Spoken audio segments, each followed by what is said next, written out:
Colouring, মাথাটা একটু colouring আর শরীরের পশম প্রায় ভাল্লুকের মতো। 9 নম্বর রয়েছে উট পাখি। তো আমরা এখন উট পাখি দেখবো। উট পাখিটা ওই সাইডে রয়েছে, আমি এখন ওই সাইডে যাচ্ছি। তো এখানে 9 নম্বরে একটা উট পাখি রয়েছে এবং এই গেটটি 10 নম্বরের সাথে সংযুক্ত রয়েছে, খোলা রয়েছে। এটি হচ্ছে উট পাখি। দেখতে পাচ্ছেন উট পাখিটি কিন্তু বসে রয়েছে।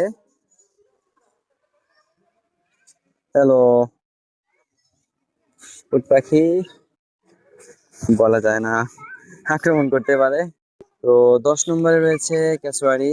ক্যাসওয়ারি দেখতে পাচ্ছেন, এই তো ক্যাসওয়ারি।